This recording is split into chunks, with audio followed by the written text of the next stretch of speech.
नमस्कार, प्रणाम। हम ज्योति सिंह एक्ट्रेस रउआ लोगिन के बीच में ये बतावे खातिर आइल बानी कि हमनी लोगिन के एगो नया चैनल जेकर नाम बा तमन्ना भोजपुरी म्यूजिक। तो रउआ लोगिन खूब सारा प्यार दी। रउआ लोगिन जल्दी सब्सक्राइब करी, कमेंट करी और ही लाइक करी। कमेंट में बतावे खातिर बिल्कुल मत भूली कि कैसे वीडियो रउआ लोगिन की चाहिए और खूब प्यार दी। Thank you.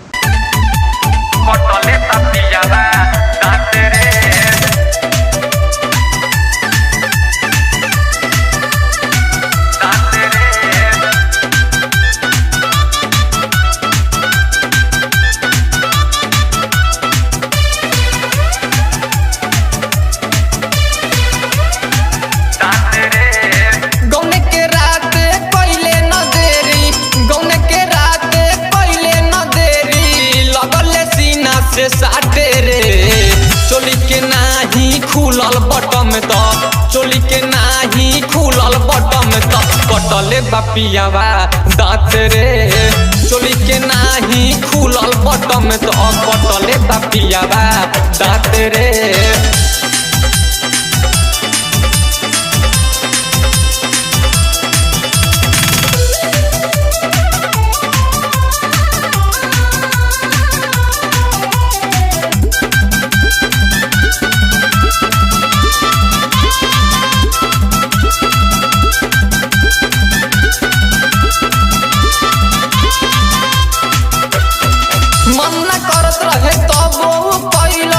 का बताई सखी बाजा में धैलस ए सखी मन न करत रहे तब कैलस।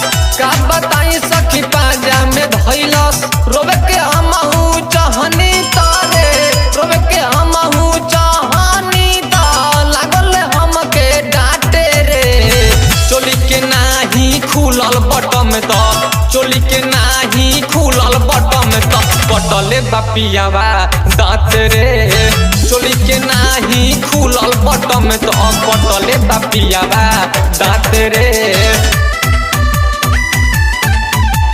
कटले बापियावा दांत रे।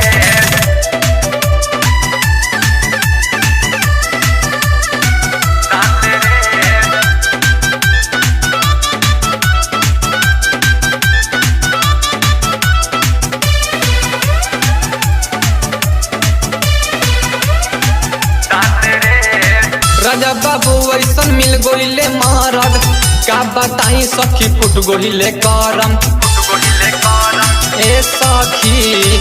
राजा बाबू ऐसन मिल गोइले महाराज का बताई सखी फुट गोइले करम। बिकी विशाले देवरा रोजे उदे बवाली देवरा रोजे खिड़की से झाके रे चोली के नाही खुलल बटम तो चोली के नाही खुलल बटम तो कटले बापियावा दांत रे चोली के नाही खुलल बटम तो कटले बापियावा दांत रे। गौने के रात पहले न देरी गौने के रात पहले न देरी लगल सीना से साटे रे चोली के नाही खुलल बटम तो चोली के नाही खुलल बटम तो कटले बापियावा दांत रे चोली के नाही खुलल बटम तो कटले बापियावा दांत रे।